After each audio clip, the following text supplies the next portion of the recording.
bounce. Should be out.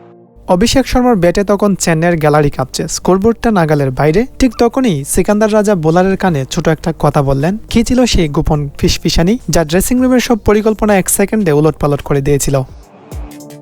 চেন্নাইয়ের Chidambaram stadium, গ্যালারিতে হাজারো মানুষের গর্জন, আর ক্রিজে ভারতের এক তরুণ তুর্কি রীতিমতো ঝড় তুলছেন। যখন মনে হয়েছিল স্কোরবোর্ডটা নিয়ন্ত্রণের বাইরে চলে যাচ্ছে, ঠিক তখনই উইকেটের মাঝখানে ছোট একটা জটলা।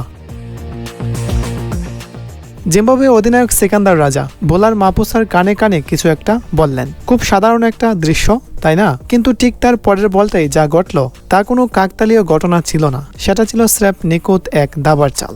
ঘটনাটি ছিল 2026 টি-20 বিশ্বকাপের সুপারহিট পর্বে। বিশেষ করে অভিষেক শর্মা নিজের অর্ধশতক পূর্ণ করে তিনি তখন জিম্বাবুয়ের বোলারদের জন্য এক আতঙ্কের নাম। টিনু টেন্ডা মাপুসার সেই ওভারটার কথা ভাবুন। ওভারের শুরুতেই সূর্যকুমার যাদব একটা ছাড় আর বিশাল চক্কা মেরে মাপুসাকে দিশেহারা করে দিয়েছিলেন। 4 নম্বর বলে অভিষেক শর্মা যখন সোজা বেটে একটা বাউন্ডারি মারলেন, মাপুসার চোখে মুখে তখন স্পষ্ট অসহায়ত্ব। 2 ওভারে 40 রান দিয়ে ফেলা একজন তরুণ বোলারের জন্য ওই চাপ সহ্য করা সহজ ছিল না। ঠিক ওই মুহূর্তে দৃশ্যপটে আসলেন অভিজ্ঞ সিকান্দার রাজা। তিনি জানতেন গায়ের জোরে এই তাণ্ডব থামানো যাবে না।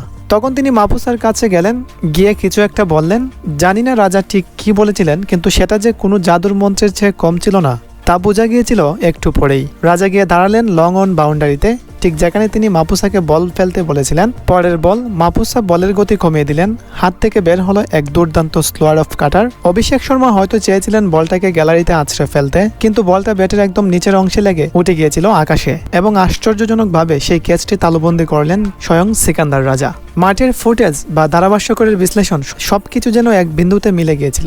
মনে হচ্ছিল রাজা যেন আগে থেকেই জানতেন বলটা ঠিক ওইখানে আসবে।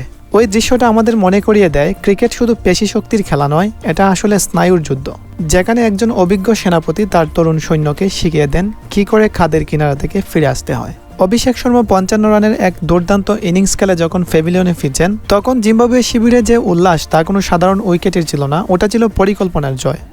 মাঝে মাঝে ক্রিকেটে এমন কিছু মুহূর্ত আসে যা কোনো স্ক্রিপ্টের চেয়েও নিখুঁত মনে হয়। দিন শেষে পরিসংখ্যান হয়তো বলবে অভিষেক শর্মা আউট হয়েছেন, কিন্তু ক্রিকেট প্রেমীরা মনে রাখবে সেই মাস্টারমাইন্ড মুহূর্তটাকে।